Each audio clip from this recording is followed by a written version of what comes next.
Une chaîne YouTube postant habituellement des vidéos ordinaires a mis en ligne récemment une vidéo qui a interrogé de nombreux viewers. Et ce n'est même pas à propos du sujet traité, mais du narrateur de cette même vidéo. Il est complètement flippant. Observez plutôt.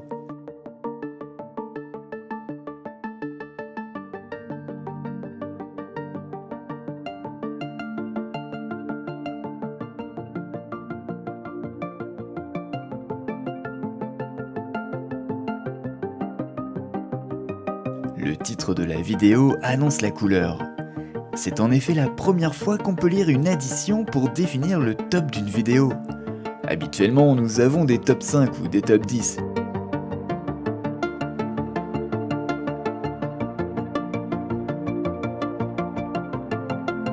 Mais là, c'est bel et bien un top 10 plus 5. Mais ce n'est pas le plus choquant, car écoutez plutôt. Bienvenue à tous! Wow, personne n'était prêt pour cet accueil. Ce message de bienvenue semble tout droit sortir des enfers. Réécoutons-le pour être sûr d'avoir été bien accueillis. Bienvenue à tous! Bon, cette fois je m'y attendais, donc l'effet de surprise est complètement tombé à l'eau. Mais continuons la lecture, car parfois la voix sait se montrer calme et posée comme lors de ce passage. Vous allez découvrir des expériences parfois raisonnables. On dirait presque de l'ASMR, réécoutez. Vous allez découvrir des expériences parfois raisonnables. Le narrateur est calme, on aurait presque envie de le dorloter avec sa jolie voix. Alors qu'elle devient complètement hors de contrôle à certains moments, comme dans cet extrait. Je vais vous parler aujourd'hui des expériences. Bouh, ça fait froid dans le dos. Réécoutons ça. Je vais vous parler aujourd'hui des expériences. Oh là là, je ne sais pas vous, mais j'ai allumé toutes les lumières de ma pièce. À certains moments, nous recevons certains indices quant à l'origine du narrateur grâce à son accent très prononcé sur certains mots, comme le mot YouTube. Écoutez bien comment il le prononce. Voyons si YouTube aime ça. N'hésitez pas à dire en commentaire si vous connaissez la provenance de cet accent. Je vous le ferai écouter. Voyons si YouTube aime ça. Alors, est-ce un accent du sud ou un accent du nord? Je compte sur vous. J'aurai d'ailleurs besoin de vos talents d'enquêteur à la fin de cette vidéo, car nous savons que notre communauté regorge de détectives audacieux. Continuons la lecture. Mais revenons à des choses plus sérieuses. Eh bien, réécoutons ce passage, car cela semble... Mais revenons à des choses plus sérieuses. Peu importe, je vais vous montrer un passage où son élocution ne veut tout simplement rien dire. C'est comme s'il était possédé ou qu'il s'agissait d'une intelligence artificielle éclatée au sous-sol. Écoutez plutôt. Il semblait te montrer comment la décision consciente... Étrange, n'est-ce pas? Écoutez à nouveau. Il semblait te montrer comment la décision consciente... Rien ne va, ni dans la construction de la phrase, ni dans l'intonation. Ah tiens, en parlant d'intonation, j'ai un passage à vous faire écouter qui va peut-être nous en dire plus sur son accent étrange. Il semblerait qu'il prenne parfois un accent du sud du Québec, mais seuls des experts en commentaire pourront nous en dire davantage. Jugez plutôt par vous-même. Ce sont des concepts improbables. Est-ce que vous reconnaissez cet accent? Vous avez peut-être des amis ou des animaux de compagnie qui parlent avec cet accent? Je vous le remets, écoutez bien. Ce sont des concepts improbables. Alors, une idée? N'hésitez pas à aller frapper chez vos voisins pour tenter de reconnaître cet accent ô combien mystérieux. Par chance, l'un d'entre eux aura peut-être cette manière de parler ou sera carrément le narrateur de cette vidéo. Et oui, il doit bien habiter quelque part et c'est sûrement votre voisin. Écoutons un autre extrait. Et passons-nous au numéro 4. Alors oui, je sais ce que vous allez me dire, il recommence à parler agressivement comme lors de son message de bienvenue. Bienvenue à tous. Mais dites-vous bien que le métier de narrateur entraîne parfois des burn-out et que le narrateur en traverse probablement un en ce moment même. Sa construction de phrase est également étrange car passons-nous ne se dit pas, ou alors peut-être dans une région reculée du sud du Québec. Je vous le repasse. Et passons-nous au numéro 4. Fascinant, n'est-ce pas? De quelle contrée lointaine vient-il? Ah d'ailleurs, si vous écoutez bien, à un autre moment, on peut entendre le narrateur prononcer le mot « yeux » d'une manière complètement étrange. Je vais vous passer cet extrait, et si vous reconnaissez cet accent, dites-le nous en commentaire. L'expérience yeux bleus, yeux bruns.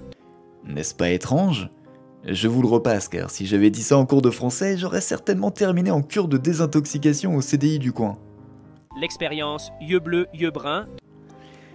Si vous aussi vous dites yeux à la place de yeux, alors n'hésitez pas à le dire en commentaire, mais sans faire de burn-out évidemment. Alors attention, car l'extrait qui suit contient des mots interdits par YouTube, donc ne vous étonnez pas si vous chutez à terre à leur écoute et que vous vous mettiez à convulser en hurlant. Cela arrive souvent à Michel de notre équipe lorsqu'on lui demande si c'est lui qui a terminé le dernier paquet de chips. Voici l'extrait en question. David Reimer, né de pénis et de testicules, ce que personnellement je soutiens pleinement. Vous comprendrez que c'est humainement intéressant, mais Reimer était bien au-delà de tout cela, un homme vraiment multitâche, ce que personnellement je soutiens pleinement. Wow, dans cet extrait, le narrateur part carrément en live. Je ne sais même pas par quoi commencer, alors je préfère ne même pas commencer et simplement vous remettre cet extrait. David Reimer, né de pénis et de testicules, ce que personnellement je soutiens pleinement. Vous comprendrez que c'est humainement intéressant, mais Reimer était bien au-delà de tout cela, un homme vraiment multitâche, ce que personnellement je soutiens pleinement. En tout cas, même si c'est un non-sens total, on voit bien que le narrateur n'hésite pas à offrir son soutien personnel, et cela nous montre que même s'il paraît complètement psychotique, il est parfois en mesure de montrer des semblants d'empathie. Voici un autre extrait où le narrateur semble devenir méprisant envers les viewers de la vidéo. Et par conséquent, tu seras comme ça. Cela sonne un peu menaçant, mais réécoutons pour être sûr. Et par conséquent, tu seras comme ça. Waouh, ça fait carrément froid dans le dos, car personnellement, je n'ai pas vraiment envie d'être comme ça. Et puis d'où il me tutoie aussi, il est carrément hors de contrôle. Bon, je reprends mes esprits et je vais vous faire écouter un passage où le narrateur semble discuter avec lui-même. Il pose une question avec une tournure grammaticale bien étrange et finit par se répondre d'une manière assez surprenante. Voici l'extrait en question. Bien sûr, ce n'est pas une excuse, mais est une motivation, oui. Voilà, on ne sait pas pourquoi il dit oui à la fin, mais c'est peut-être une technique de manipulation qui consiste à confirmer soi-même son propos, dans le but de laver le cerveau des viewers. Réécoutons cette technique de lavage de cerveau qu'il a certainement apprise lors d'un stage en entreprise au collège, dans les locaux de la CIA. Bien sûr, ce n'est pas une excuse, mais est une motivation, oui. Dites-nous en commentaire si vous avez senti votre cerveau être lavé lorsque vous avez réécouté ce passage. Ou peut-être que vous l'aviez déjà lavé avant de regarder cette vidéo. Pour ceux qui aimeraient le lustrer encore plus, voici un autre exemple de cette technique de manipulation où il auto-confirme ses propos. Oui, l'ammoniaque avec laquelle vous lavez les sols aujourd'hui, c'est bien cela. Ça tombe bien, il évoque justement le fait de laver quelque chose dans cette phrase. Étonnant, non? Dites-nous en commentaire si vous avez été étonné. Réécoutons l'extrait car je commence à m'habituer à sa voix et même à l'apprécier. Oui, l'ammoniaque avec laquelle vous lavez les sols aujourd'hui, c'est bien cela. Si avec ça vos cerveaux ne sont pas reluisants, alors c'est que vous vous êtes tapé l'intégrale des vidéos de YouFlip TV juste avant de regarder celle-ci. Ah, intéressant. À un moment de la vidéo, le narrateur ou l'intelligence artificielle qui le possède émet pour la première fois un sentiment de dégoût directement lié à sa narration. Comme s'il réalisait en direct l'ampleur du massacre auditif qu'il était en train de perpétrer. Voici l'extrait en question. Je vous jure que c'est presque insupportable d'en parler. Il paraît sincère lorsqu'il dit ça, vous ne trouvez pas? Écoutons à nouveau sa prise de conscience. Je vous jure que c'est presque insupportable d'en parler. Pensez-vous qu'il ait réalisé sa narration sous la menace d'une arme ou d'un bâton? Bon ok, là clairement vous n'êtes pas prêts. Je vais demander aux familles d'éloigner les enfants de cet extrait audio d'au moins 2 pièces de la maison. Si vous vivez en appartement, n'hésitez pas à les dissimuler discrètement chez votre voisine d'en face, afin qu'ils soient suffisamment éloignés de votre appareil de visionnage. Voilà, les enfants sont en sécurité? Alors voici un passage où le narrateur explore de nouvelles limites. Vous voulez savoir pourquoi? Voyant quels connards ils étaient, ceux qui se lavaient dans du pain moisi, ils ont eu pitié d'eux et les ont soignés. Non, peu importe, sérieusement. Waouh, je m'étais personnellement éloigné d'une pièce car ce passage est particulièrement dur à entendre. J'aimerais vraiment ne plus jamais avoir à l'entendre de mon existence, mais je préfère vous le repasser. Vous voulez savoir pourquoi? Voyant quels connards ils étaient, ceux qui se lavaient dans du pain moisi, ils ont eu pitié d'eux et les ont soignés. Non, peu importe, sérieusement. Si vous avez compris quelque chose, n'hésitez pas à écrire vos théories en commentaire. Moi, personnellement, je pense qu'il se drogue. Ah, justement, en parlant de drogue, écoutez plutôt cet extrait où il semble un peu plus joyeux et excité qu'à la normale. Et pensez-y, contrairement à la morphine, il ne provoquera pas non plus d'accoutumance. Intéressant, n'est-ce pas? Je vous laisse réécouter pendant que je regarde quelque chose par ma fenêtre. Dites-nous en commentaire si vous aussi vous avez une fenêtre. Et pensez-y, contrairement à la morphine, il ne provoquera pas non plus d'accoutumance. Vous trouvez ça surprenant? Ce n'est pourtant rien comparé à l'extrait qui va suivre. Ah, vous pouvez aller récupérer vos enfants chez vos voisins, ils doivent s'inquiéter à présent, j'avais complètement oublié de vous prévenir. Expliquez-leur que vous étiez très occupé et que vous ne les aviez pas du tout oubliés, car sinon ils risquent de vous en vouloir un petit peu. Alors voici un extrait encore plus pété que le précédent. Ici, le narrateur semble carrément se justifier, un peu comme vous avec vos enfants et vos voisins. Mais pour quelle raison semble-t-il aussi tendu? Est-il au courant que nous sommes en train de l'écouter? Comprenez-vous de quoi nous parlons? C'est évident, le meilleur médicament, l'héroïne, mon Dieu, oui.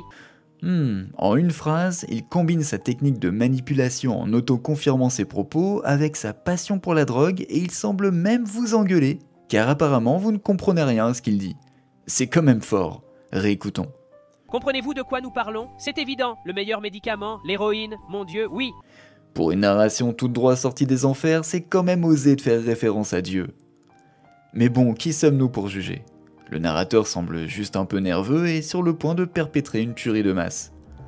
On peut d'ailleurs entendre cette rage grandissant en lui grâce à l'extrait suivant.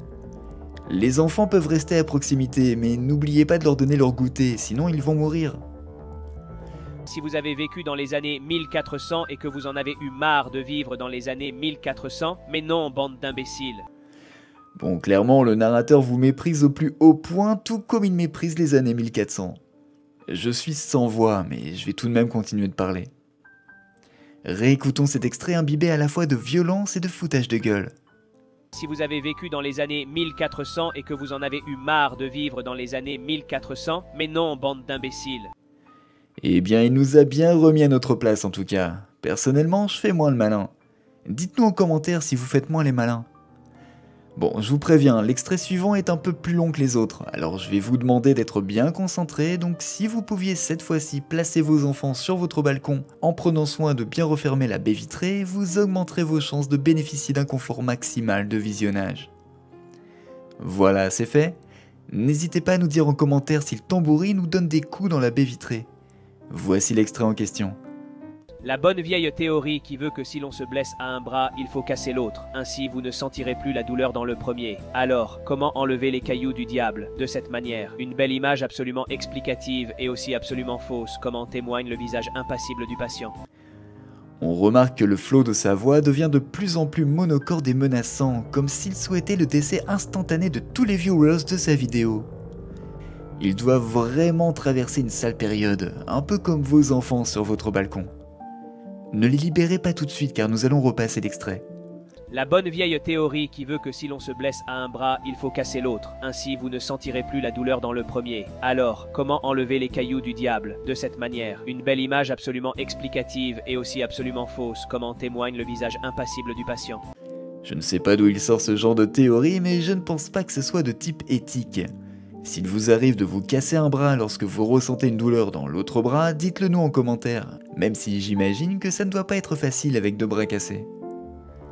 Voilà, il est temps d'aller libérer vos enfants. Expliquez-leur que c'était un jeu rigolo et tout se passera bien. Voici à présent un extrait où le narrateur s'imagine en train de torturer ses viewers, j'imagine, car il décrit spontanément une situation dans laquelle il semblerait qu'il ait l'ascendant sur vous. Ah pardon, je vous ai fait libérer vos enfants trop tôt, remettez-les sur votre balcon, je vous prie. C'est fait, voici l'extrait. Moi qui pousse les calculs vers la vessie et les retire en coupant par l'anus. Voilà, vous ne rêvez pas, le narrateur est carrément en train de passer à l'acte, en s'écartant totalement du sujet de sa propre vidéo. Je vous repasse l'extrait, mais ne prenez pas peur, il ne peut rien vous faire. Sauf si effectivement, c'est votre voisin. Dites-nous en commentaire si votre voisin vous a déjà fait subir ce genre de choses. Car c'est possible qu'il soit le narrateur que nous recherchons. Écoutez bien ses explications pour peut-être vous souvenir de cette expérience avec lui. Moi qui pousse les calculs vers la vessie et les retire en coupant par l'anus. Brouh, ça fait froid dans le dos. D'ailleurs, si vous regardez cette vidéo en hiver, veuillez ne pas enfermer vos enfants sur votre balcon, car ce ne serait pas raisonnable compte tenu des températures souvent fraîches de cette saison. Préférez peut-être dans ce cas un placard ne se trouvant pas à proximité de l'endroit où vous visionnez des vidéos. Dans l'extrait suivant, le narrateur abandonne son ton monocorde psychotique habituel et choisit d'adopter un ton enjoué pour parler d'un sujet dont lui seul a le secret. Voilà la nouvelle frontière des remèdes contre l'impuissance. Oui, pardon, j'aurais dû préciser qu'il hurlait en début de phrase. Toutes mes excuses pour les personnes qui écoutent ces extraits, le volume à fond dans leur voiture modifiée. En tout cas, on ne peut pas reprocher au narrateur d'être aussi passionné par le sujet de sa vidéo. Revoici l'extrait en question. Voilà la nouvelle frontière des remèdes contre l'impuissance. Oui, je suis d'accord avec vous, son humeur joviale est glaçante. Je vous rassure, il n'en a pas terminé et utilise un mot de vocabulaire très spécifique que moi-même je ne connais pas. Si vous reconnaissez ce mot, n'hésitez pas à nous en donner la définition en commentaire. Écoutez bien. Qui électrifie votre pénis et votre zébu. Voilà, c'était rapide mais pas pour autant non terrifiant. Est-ce qu'il parle d'un animal ou est-ce tout simplement une partie du corps que je n'avais jamais remarqué jusqu'à présent? C'est tout à fait possible car je suis assez distrait en général. Un peu comme vous avec vos enfants que vous avez oubliés chez vos voisins et sur votre balcon. D'ailleurs, est-ce qu'ils vont bien? N'hésitez pas à nous le dire en commentaire. Je vous repasse l'extrait. Qui électrifie votre pénis et votre zébu. Voilà, c'est peut-être aussi un mot provenant du sud du Québec ou du nord de la France. Nous avons demandé à Michel de notre équipe s'il connaissait ce mot et il nous a dit que oui, mais Michel de notre équipe est un menteur. Bon, je vais être honnête avec vous, je ne sais plus quoi faire de vos enfants. Mais avec l'extrait suivant, il va falloir faire quelque chose. Dites-nous en commentaire où vous les avez cachés.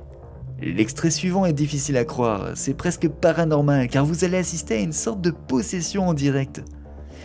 Il semble commencer son explication tout à fait normalement, puis d'un seul coup, tout part en vrouille. Écoutez par vous-même. La pratique courante consistait à faire, oh mon Dieu, à faire. En fait, il vous emmenait là quand vous étiez inconscient, par la force, je crois, en plantant un bon fer à repasser chaud juste là. Ouais, je ne vais pas dire ça, je ne vais pas dire que vous avez eu un en plein dans le cul. Je ne sais pas quoi dire, alors je vais dire un mot au hasard. Tabouret. Je vous repasse l'extrait. La pratique courante consistait à faire, oh mon Dieu, à faire. En fait, il vous emmenait là quand vous étiez inconscient, par la force, je crois, en plantant un bon fer à repasser chaud juste là. Ouais, je ne vais pas dire ça, je ne vais pas dire que vous avez eu un en plein dans le cul. Que s'est-il passé pour que le narrateur soit aussi virulent dans ses propos? Un traumatisme d'antan? Aurait-il été caché durant son enfance à plusieurs reprises dans des placards, sur des balcons ou même chez des voisins pour qu'il exprime un tel niveau de rage dans sa narration? Les narrateurs ont vraiment des vies hors du commun. D'ailleurs, si vous êtes vous-même narrateur, n'hésitez pas à le dire en commentaire. Dans l'extrait suivant, c'est directement à vous qu'il s'adresse, et il essaye une nouvelle fois de se justifier pour je ne sais quelle raison. Ne prenez pas son message personnellement, même s'il est difficile d'en faire autrement. Je vous laisse écouter. Et si vous pensez que je suis, comme d'habitude, en train de vous taper dessus, vous vous trompez. Alors apparemment, c'est quelque chose qu'il ferait habituellement. Malgré tout ce qu'on pourrait reprocher à ce narrateur des enfers, il faut reconnaître qu'il fait preuve de beaucoup de sincérité dans ses propos. Réécoutons cet extrait sans le prendre personnellement. Et si vous pensez que je suis, comme d'habitude, en train de vous taper dessus, vous vous trompez. Selon lui, nous nous trompons et serions donc dans l'erreur. Il faut avouer que le narrateur est doté d'une énorme force de persuasion. Dans le prochain extrait, il va encore jouer la carte de la sincérité avec nous. Après, de vous à moi, c'est le genre de sincérité dont on aimerait bien se passer. Je vous laisse découvrir l'extrait. Et même bien au-delà du Moyen-Âge, la saignée m'a toujours fasciné. Une pratique adaptée à chaque situation. Tout est dans le sang. Vous avez mal à la tête? Drainons le sang. Une jambe cassée? Drainons le sang. Et ça, c'est quoi? C'est encore bon. Vous avez la peste? Drainons le sang. Qu'est-ce qui ne va pas chez vous? Tout passe. Même votre vie passera. Wow! Alors apparemment, le narrateur ne cache même plus son intérêt pour le sang. Bien que je conseille de ne pas reproduire à la maison les techniques énoncées, il faut avouer que ce passage est important pour comprendre la psychologie du narrateur. Il aurait en effet une manière assez radicale de solutionner les problèmes du quotidien, au point même de légitimiser la provocation de décès chez autrui. Vous remarquerez qu'il articule extrêmement bien sur ce qui ne va pas chez vous, et c'est là qu'on se rend compte de son professionnalisme, car le travail de narrateur demande énormément d'exercice de la mâchoire, afin d'être le plus compréhensible possible pour son audience. Je vous remets l'extrait. Et même bien au-delà du Moyen-Âge, la saignée m'a toujours fasciné. Une pratique adaptée à chaque situation. Tout est dans le sang. Vous avez mal à la tête? Drainons le sang. Une jambe cassée? Drainons le sang. Et ça, c'est quoi? C'est encore bon. Vous avez la peste? Drainons le sang. Qu'est-ce qui ne va pas chez vous? Tout passe. Même votre vie passera. Outre son professionnalisme, tout ça fait froid dans le dos. Je ne sais pas si vous sentez ce petit vent de fraîcheur psychotique parcourir votre échine. Ah, nous arrivons au dernier extrait de cette vidéo. Quelle aventure! Vous allez voir, il termine sa narration avec une pirouette philosophique extrêmement bien placée. Je vous laisse découvrir cette petite pépite. Et si vous pensez que ce n'est pas vrai, vous n'êtes qu'un incrédule. Ah, il est fort, il est fort. Il faut dire qu'avec ce petit air de flûte en arrière-plan, certainement joué d'ailleurs par son colocataire, n'importe quelle phrase sonne comme un dicton asiatique rempli de sagesse. Le narrateur et son colocataire joueur de flûte forment un duo plutôt efficace, il faut le reconnaître. D'ailleurs, si vous jouez de la flûte, n'hésitez pas à nous le dire en commentaire. C'est peut-être un air de flûte utilisé par la CIA lors d'interrogatoires musclés, afin d'hypnotiser le suspect en le plaçant dans un état second. Réécoutons cette technique de pointe et le message subliminal qui nous est adressé. Et si vous pensez que ce n'est pas vrai, vous n'êtes qu'un incrédule. C'est peut-être une manière d'influencer les viewers à croire sur parole tout ce qui a été dit dans cette vidéo, car c'est la phrase qui clôture cette vidéo de WatchMojo français. En effet, seul l'air de flûte nous accompagne jusqu'à la toute fin de cette vidéo, comme si le narrateur avait quitté la pièce et que son colocataire souhaitait absolument terminer son morceau de musique. Cette fin de vidéo est presque mignonne, malgré la facette manipulatrice et psychotique du narrateur. C'est peut-être après tout un grand romantique. Si vous remarquez bien, le joueur de flûte joue sans s'arrêter pendant les 14 minutes de la vidéo. C'est en soi un exploit et il n'est pourtant même pas crédité au montage. Si jamais vous connaissez l'identité de ce joueur de flûte au souffle sans fin, n'hésitez pas à nous le dire en commentaire. Et à présent, comme je l'avais dit en début de vidéo, je vais à présent faire appel à vos talents de détective. En effet, ce narrateur démoniaque, contrairement à son colocataire et joueur de flûte d'exception, a été crédité au montage de cette vidéo. Regardez attentivement son visage, car vous le connaissez peut-être. Si ça se trouve, c'est votre conjoint, votre meilleur ami d'enfance, ou peut-être même vous-même. Si jamais vous venez de vous reconnaître, n'hésitez pas à nous le dire en commentaire. En attendant, je lance un appel à la communauté pour déchiffrer le mystère qui se cache derrière ce narrateur et son flow mystérieux. Je compte sur vos talents d'enquêteur, alors n'hésitez pas à nous faire part de vos trouvailles dans les commentaires. Qui sait, un jour peut-être ce narrateur pourrait se retrouver à raconter une histoire sur votre propre chaîne YouTube. Au final, c'est peut-être tout simplement votre voisin. Nous sommes ravis de vous accueillir sur WatchMojo français.